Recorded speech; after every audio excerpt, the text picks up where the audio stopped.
Hello everyone, how are you all? I hope you all are good.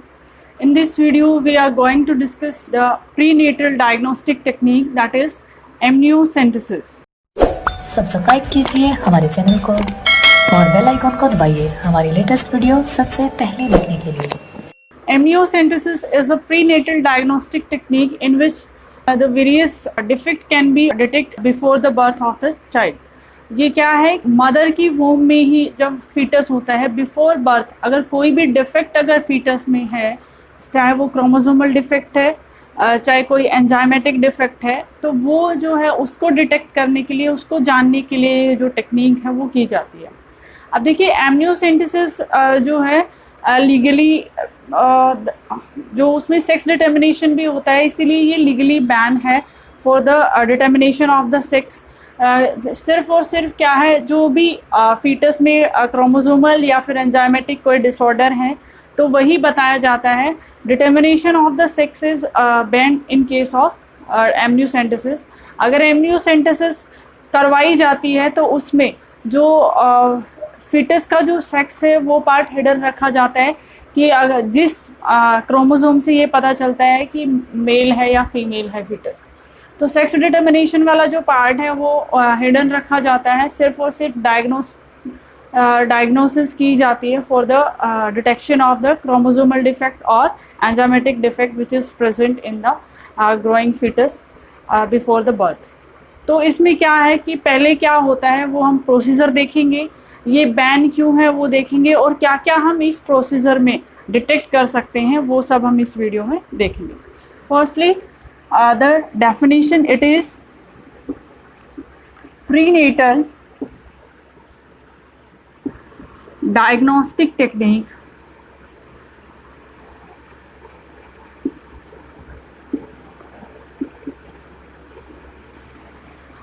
ये क्या है कि चाइल्ड के बर्थ से पहले ही ये डायग्नोसिस की जाती है, इसे एमनियोसेंटेसिस कहा जाता है। प्रोसीजर देख लेते हैं पहले कि कैसे ये टेक्निक जो है मतलब क्या क्या प्रोसीजर जो है इसमें फॉलो किया जाता है। फर्स्टली क्या है, एमनियोटिक फ्लूइड इज टेकन,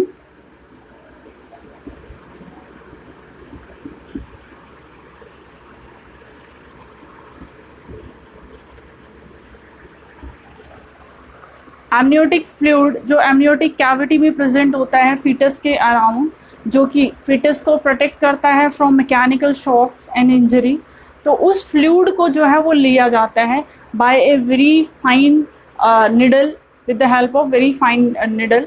अब देखिए जो फ्लूइड लेने का जो प्रोसीजर है वो एक बहुत ही मीन स्पेशलाइज्ड डॉक्टर के थ्रू किया जाता है, क्योंकि जो निडल है वो टच नहीं होनी चाहिए ग्रोइंग फीटस को। जब एमनियोसेंटेसिस जो एमनियोटिक कैविटी का जो फ्लूइड है वो लिया जाता है, तो वो फ्लूइड जो है इस तरीके से उस निडल से लेना पड़ता है कि वो जो निडल है वो कहीं ना कहीं भी टच नहीं करनी चाहिए जो अंदर जो ग्रोइंग फीटस है उसमें, क्योंकि उसकी वजह से भी कोई ना कोई जो डिसऑर्डर जो है क्रिएट हो सकता है बेबी में।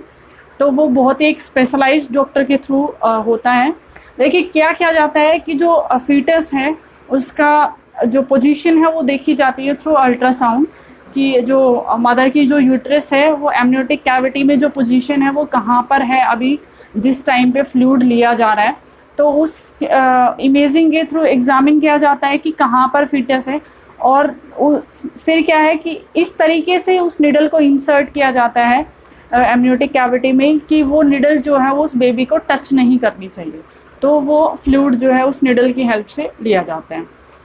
The fluid does not exceed the volume of 15 ml, near about 15 ml ही ले सकते हैं, इससे ज़्यादा नहीं होगा। इससे कम में अगर काम चल जाए तो वो हो सकता है, लेकिन 15 ml से अबव वो फ्लूइड नहीं लिया जाता है, क्योंकि जो वो फ्लूइड है वो फीटस का प्रोटेक्शन का काम कर रहा है। अगर उसमें कमी आ जाती है तो वो फीटस के लिए हार्मफुल हो सकता है, इसीलिए जो फ्लूइड का जो वॉल्यूम है वो कम से कम ही लिया जाता है। तो 15 ml से एक्सीड नहीं किया जाता है वो। तो क्या किया जाता है, उस फ्लूइड को फाइन निडल की हेल्प से एमनियोटिक कैविटी से लिया जाता है।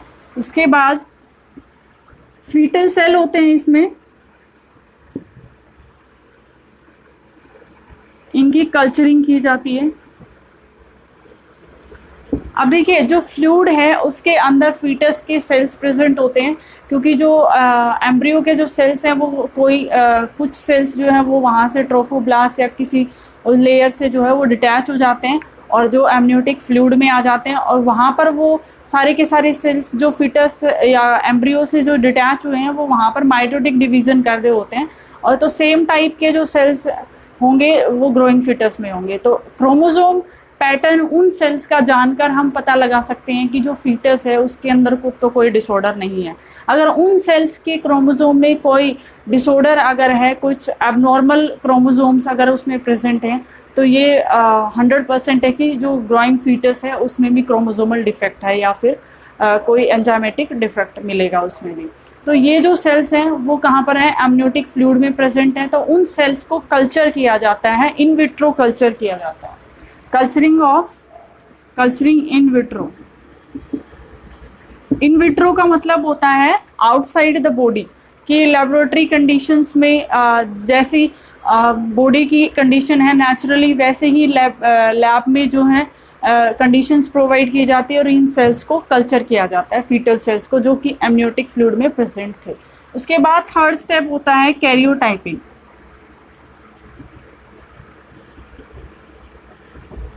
कैरियोटाइपिंग में क्या किया जाता है कि जो कल्चर्ड सेल, जो जिन सेल्स को कल्चर किया है उनको मेटाफेज स्टेज पे अरेस्ट किया जाता है, स्टॉप किया जाता है उनके डिवाइडिंग स्टेज को, और फिर उसके बाद उनको स्टेन किया जाता है और उन क्रोमोसोम की फिर पिक्चर्स ली जाती है, इमेजिंग की जाती है। तो पोजीशन और नंबर ऑफ क्रोमोसोम और किस तरह, मतलब प्रॉपर क्रोमोसोम है या नहीं है, अगर नहीं है तो फिर हम उसके अकॉर्डिंग जो है वो डिफेक्ट या डिसऑर्डर हम पता लगाते हैं कि अगर इस कौन से क्रोमोसोम में डिफेक्ट है, उसकी हेल्प से जो है वो डिसऑर्डर का या फिर डिफेक्ट का पता लग जाता है। तो कैरियोटाइपिंग क्या है कि imaging of the 46 chromosome of the growing cell कि कहाँ पर किस तरीके से वो अरेंज्ड हैं, सारे के सारे क्रोमोसोम प्रॉपरली प्रेजेंट है या नहीं है, कोई एक्स्ट्रा क्रोमोसोम तो नहीं है, या कोई एक कम क्रोमोसोम वहाँ पर प्रेजेंट तो नहीं है, ऐसा कुछ उसमें डिटेक्ट किया जाता है। तो ये होता है कैरियोटाइपिंग। फॉर एग्जांपल कैरियोटाइपिंग में हम यहाँ देखते हैं कि ये फर्स्ट क्रोमोसोम हो गया, सारे क्रोमोसोम की इमेजिंग जो फोटो है वो इमेज जो है वो देखी जाती है कि प्रॉपरली प्रेजेंट है या नहीं।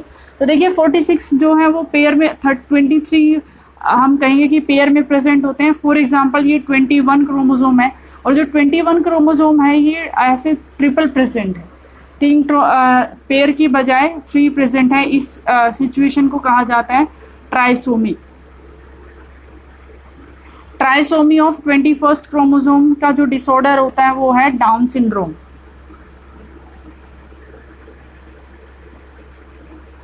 कि अगर 21st क्रोमोसोम एक कॉपी अगर एक्स्ट्रा प्रेजेंट है उसकी वजह से एक डिसऑर्डर होता है जिसे कहा जाता है डाउन सिंड्रोम। उसमें क्या होता है कि जो 21st क्रोमोसोम है वो उसका एक एक्स्ट्रा कॉपी प्रेजेंट होती है, इसीलिए ये देखो 2 की बजाय मतलब पेयर की बजाय ये ट्रिपल प्रेजेंट है, इसीलिए इसे ट्राइसोमी कहा जाता है। तो इस डिसऑर्डर को डाउन सिंड्रोम बोला जाता है। तो ये हम डिटेक्ट करते हैं ड्यूरिंग कैरियोटाइपिंग, कि कैरियोटाइपिंग में डिसऑर्डर पता कर सकते हैं। ऐसे ही अगर सेक्स क्रोमोसोम की अगर हम बात करें, सेक्स डिटर्मिनेशन, सेक्स डिटर्मिनेशन भी इस टाइम पे हो सकता है। अगर एक्स और वाई क्रोमोसोम अगर प्रेजेंट है तो मतलब क्या है, वो फीटस क्या है, मेल प्रेजेंट, मेल फीटस है, मीन्स एक्स एंड वाई, तो ये क्या होगा, मेल होगा। एक्स अगर प्रेजेंट है तो ये होगा फीमेल। तो इस तरीके से जो है सेक्स भी डिटरमाइन किया जा सकता है। लेकिन जो ये सेक्स डिटर्मिनेशन है ये इलीगल है, क्योंकि इसकी वजह से अगर फीमेल फीटस होता है तो कई जगह पर या किसी सिचुएशन में जो फीमेल फीटिसाइड करवाया जाता है उस फीमेल फीटस को किल करवा दिया जाता है, जिसकी वजह से मेल फीमेल का जो सेक्स रेशियो है वो गड़बड़ हो जाता है। तो जो सेक्स डिटर्मिनेशन है ड्यूरिंग एमनियोसेंटेसिस इज़ इलीगल। बस सिर्फ और सिर्फ जो है डिसऑर्डर्स जो हैं वो डिटर्मिन किए जाते हैं कि अगर कोई प्रेजेंट है तो फीटस के अंदर। और उसके बाद है अगर एक डिसऑर्डर होता है मतलब सेक्स क्रोमोसोम में, देखिए ये तो ऑटोसोम का हो गया डिसऑर्डर डाउन सिंड्रोम, तो लेकिन सेक्स क्रोमोसोम लाइक XO अगर एक एक्स प्रेजेंट है और दूसरा एब्सेंट है, ना तो वाई प्रेजेंट है ना तो एक्स प्रेजेंट है, तो इस सिचुएशन को कहा जाता है टर्नर सिंड्रोम। अगर एक्स एक्स वाई इस तरीके से सेक्स क्रोमोसोम प्रेजेंट है तो ये भी डिसऑर्डर होता है, इसे कहा जाता है Klinefelter syndrome.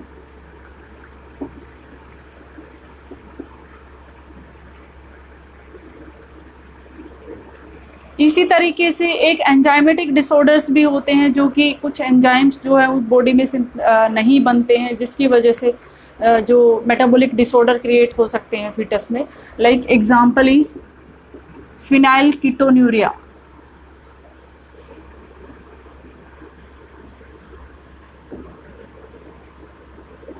Phenyl ketone urea, ये जो एंजाइम है ये क्या करता है कि मेटाबॉलिक डिसऑर्डर इस एंजाइम के प्रेजेंट ना होने की वजह से क्रिएट हो सकता है। तो ये सारे डिसऑर्डर्स जो हैं वो डिटरमिन किए जाते हैं ड्यूरिंग एमनियोसेंटेसिस। अगर फीटस में कोई डिसऑर्डर है तो उस टाइम पर जो मेडिकल टर्मिनेशन ऑफ प्रेगनेंसी होता है कि जो डॉक्टर्स हैं वो क्या करते हैं, अलाउ करते हैं कि जो फीटस जो बेबी जो बर्थ करेगा उसमें क्या है कि ये डिसऑर्डर होने की वजह से उसकी जो लाइफ है वो बहुत ही मिजरेबल हो सकती है। तो इसीलिए अलाउ किया जाता है उस फीमेल को अबॉर्ट के लिए कि जो आप अपना जो भी बेबी है उसको आप अबॉर्ट करवा सकते हैं, क्योंकि उसके अंदर ये डिसऑर्डर्स हैं जिसकी वजह से उसकी जो लाइफ है वो नॉर्मल नहीं होगी। तो जो इन डिसऑर्डर्स की वजह से जो फीटस है उसका जो लाइफ है वो बहुत डिफ़िकल्ट रहने वाला है, इसकी वजह से उस प्रेगनेंसी को टर्मिनेट कर दिया जाता है। उसे कहा जाता है MTP, medical termination of pregnancy. और ये लीगली होता है क्योंकि जो डॉक्टर्स हैं ये इसके लिए परमिशन देते हैं कि जो फीटस है उसके अंदर डिफेक्ट है, वो एक नॉर्मल फीटस नहीं है, इसीलिए जो है वो अबॉर्ट करवा दिया जाता है।